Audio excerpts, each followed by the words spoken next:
पेठे में बहुत ज़्यादा आयरन रहता है और पेठे के सीड्स में तो भरपूर मात्रा में होता है। तो मैं आपको पेठे के सीड्स को खाने का बहुत बेहतरीन तरीका बताऊंगी। पेठा B12 की कमी वालों के लिए बहुत बढ़िया है। पेठे के बीज खाएं। वैसे तो पेठे के बीज आजकल अलग से मिलने लग गए हैं, नहीं तो घर पे बीज तैयार करने का और बीजों को खाने का अलग नुस्खा भी मैं आपको बताऊंगी। जो वादा किया वो निभाना पड़ेगा।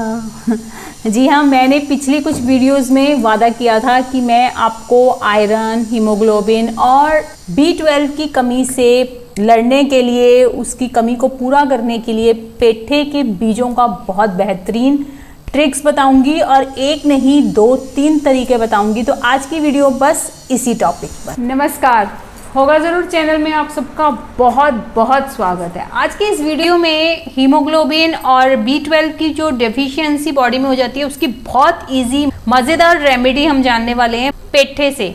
पेठा जिसकी हम अक्सर सब्जी बनाते हैं, तो जो इसकी सेकंड वाली रेमेडी मैं बताने वाली हूँ वो बहुत ही बढ़िया है। तो सबसे पहले पहली बिल्कुल सिंपल वाली रेमेडी जान लेते हैं। उसके लिए ये देखिए पेठा लिया है मैंने और इसका छिलका हरा है, ये कच्चा है, तो इसके बीज हम अक्सर अलग करके फेंक देते हैं। यहाँ मैंने कड़छी की मदद से इन बीजों को निकाल लिया है। पेठा मैंने बीच में से 2 में से काट लिया ताकि बहुत आसानी से सारे के सारे बीज जो है निकल कर आ गए।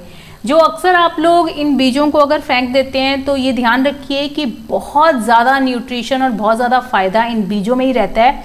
वैसे पेठे की सब्जी भी काफ़ी न्यूट्रिशियस रहती है, टेस्टी तो रहती है। तो यहाँ पे मैंने ये सारे बीज गूदे समेत निकाल कर पानी में अच्छी तरह से भिगो लिए, इन्हें धो लिया और मसल कर बीज अलग कर लिए और बीजों के साथ जो पल्प और गूदा भी आ गया उसको अलग कर लिया। मैंने जो बीजों के साथ पल्प है उसको अलग निकाल कर एक बाउल में डाल दिया और इसको तो मैं जो सब्जी बनाने वाली हूँ उसी में डालने वाली हूँ। और आगे मैं इसका एक और बहुत मज़ेदार सा यूज़ जो स्पेशली लेडीज़ को, मम्मीज़ को बहुत पसंद आने वाला है वो बताने वाली हूँ, जिससे ना तो किसी को कुछ पता लगेगा और ऐसा न्यूट्रिशन मिलेगा कि आयरन की डेफिशिएंसी भी पूरी हो जाएगी और B12 की कमी भी नहीं रहेगी। तो चलिए इसी विधि की को कंटिन्यू करते हैं। ये मैंने काफ़ी पहले वीडियो बनाई थी, तो उसमें इसी तरीके से मैंने जो है सारे के सारे बीज अलग कर लिए, पल्प अलग कर दिया, उसको मैं सब्जी में ही डाल दूँगी। और इन बीजों को पानी में धोने के बाद एक कोने पर किचन क्लॉथ पर फैला दिया। और क्योंकि ये थोड़ा सा चिपचिप और इसमें गूदा लगा रहता है तो इसको आप धूप में सुखा लीजिए 3-4 घंटे, जिससे कि ये थोड़े ड्राई हो जाएं और स्टोर करने इजी रहें। अब धूप लगवाने के बाद मैंने इसको देखा खाकर, तो ये बहुत टेस्टी हैं। क्योंकि जो पेठा है वो उसका छिलका कच्चा था, तो सब्जी में भी हम छिलका फेंकेंगे नहीं, धो के डाल देंगे, पीला होता है तो हमें हटाना पड़ता है। उसी प्रकार ये कच्चे पेठे के जो बीज हैं वो भी बहुत कच्चे और टेस्टी हैं। ये देखिए मैं आपको खाकर भी दिखाने वाली हूँ, बहुत मीठे, टेस्टी और ऐसा लग रहा है कि इन्हें खाते ही रहो। वैसे बच्चे जो हैं अक्सर इतनी जल्दी बात को मानते नहीं हैं, या B12 की कमी रहती है या आयरन डेफिशिएंसी, तो इतना ईजिली कोई कहने से खाता नहीं है, लेकिन ये खाने में बहुत टेस्टी हैं। धूप लगवाने से इसका जो चिपचिपापन है वो भी हट गया और इन्हें आप आराम से स्टोर करके रख सकते हैं। वैसे ये बाज़ार में भी इजीली ग्रीन कलर में अवेलेबल है, वो भी मैं आपको आगे बताऊंगी। और ये जो हो गया पहला तरीका हो गया जिससे कि आप पेठे के बीज निकाल सकते हैं और इसे खा सकते हैं और आयरन की, हीमोग्लोबिन की, B12 की डेफिशिएंसी कंप्लीट कर सकते हैं। चलिए दूसरा मज़ेदार वाला जो मेरा फेवरेट तरीका है वो जानते हैं। तो यहाँ देखिए पेठे को काट कर मैंने अलग कर लिया, ये भी हरे छिलके वाला पेठा है और ये जो बीज और गूदा मैंने अलग कर लिया। अब इसकी तो हम फाड़ियों की सब्जी बना देंगे।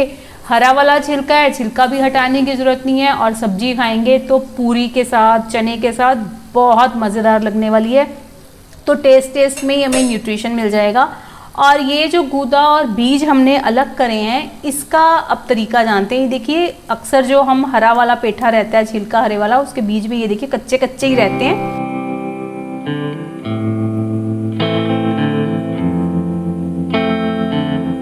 यहाँ पर वैसे तो ये कच्चे बीज हैं, लेकिन फिर भी इसको थोड़ा सा पका लेना ठीक रहेगा। तो मैंने आधी कटोरी मात्र पानी डाला और सारा का सारा पल्प यानी गूदा और बीज का जो बीज हैं, जितने भी बीज के पम्पकिन के, जो सब्जी बनाने के एक्स्ट्रा वाला जितना भी मटेरियल रहता है जो अक्सर हम फेंक ही देते हैं, उसको मैंने फ्राई पैन में आधा कटोरी पानी डालकर रख दिया, इसको ढक दिया और इसको 3-4 मिनट मात्र मैंने बॉयल सा कर लिया, जिससे इसका जो कच्चापन है वो निकल जाए।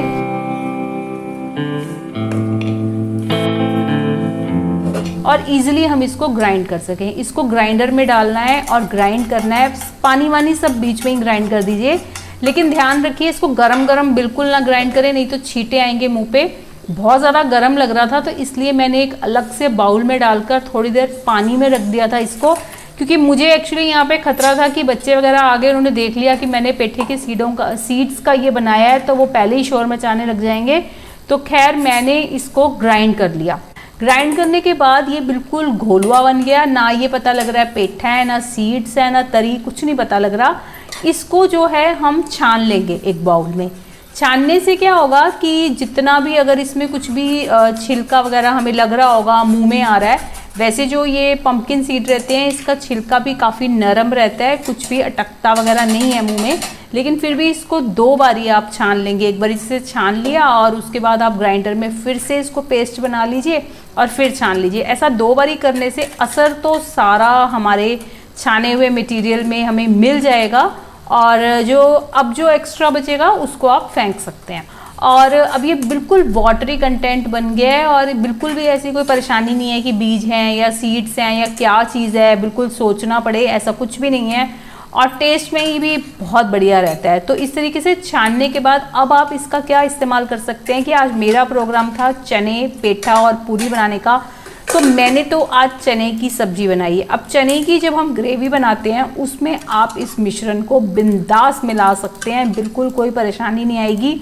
और जब चने पूरी वगैरह बच्चे खाएंगे और पेठे की सब्जी खाएंगे तो साथ में जो सीड्स का न्यूट्रिशन है, हमें पेठे के सीड्स जो बाज़ार से लाने पड़ते हैं उससे कई ज़्यादा बेहतरीन ये ऑटोमेटिकली फ़ायदा हमें कर देगा। कोई इससे ख़राब नहीं होती है तरी, कोई टेस्ट में फ़र्क नहीं पड़ता है। ये देखिए पेठे की सब्जी मैंने तैयार करी है, बहुत टेस्टी यमी बनी है।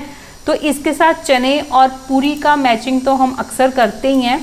अब जो है अगर आप बाज़ार से ख़रीद कर लाना चाहते हैं तो ये देखिए इस तरीके से ग्रीन ग्रीन कलर के पेठे के सीड्स, जो पंजाबी में इसके ऊपर पंपकिन लिखा हुआ है, बहुत ईजिली ये मुझे 20-30 रुपए का मिल गया था। वैसे खाने में ये भी टेस्टी लगते हैं और इन्हें या तो वैसे ही रॉ कच्चा खाया जा सकता है या फिर आप इनको बिना घी तेल वगैरह कुछ भी डाले फ्राई पैन में थोड़ा सा भून लीजिए और फिर भी खा सकते हैं।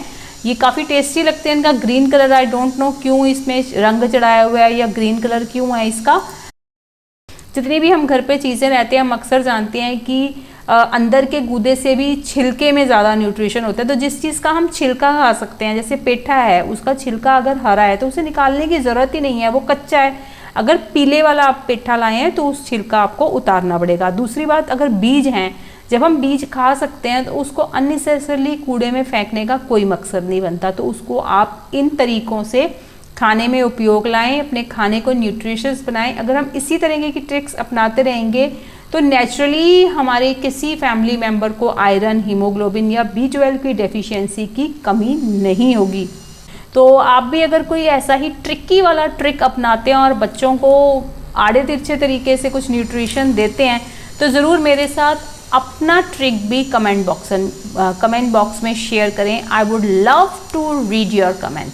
और आप मेरे को इंस्टाग्राम, ट्विटर और फेसबुक पेज पर भी फॉलो कर सकते हैं। छोटी छोटी रेमेडीज से अगर हम अपनी कोई प्रॉब्लम ठीक करते हैं तो उससे अलग ही खुशी मिलती है। कोई ज़रूरी नहीं है कि कोई भी प्रॉब्लम हो गई तो डॉक्टर के पास ही भागना है। हाँ, अगर सीवियर प्रॉब्लम हो गई है या दिक्कत ज़्यादा है, डॉक्टर से सलाह लेने में कोई परेशानी नहीं है।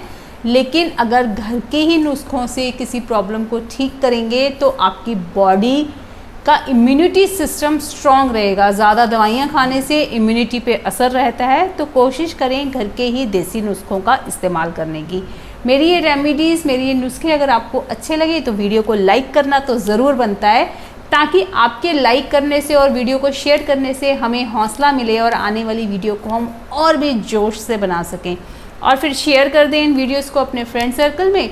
ऐसी ही रेमेडीज़, कुकिंग की और रेसिपीज़ और टिप्स जानने के लिए होगा ज़रूर चैनल को सब्सक्राइब कर लें, रेड आइकन क्लिक करके, और घंटी का बटन भी ज़रूर दबा दें। अगर आपने पहले ही चैनल को सब्सक्राइब किया हुआ है ना, फिर दोबारा मत दबाइएगा। तो चलिए फिर मिलेंगे ऐसी ही न्यू वीडियो में न्यू आइडिया के साथ। Till then bye bye, thanks for watching, bye bye.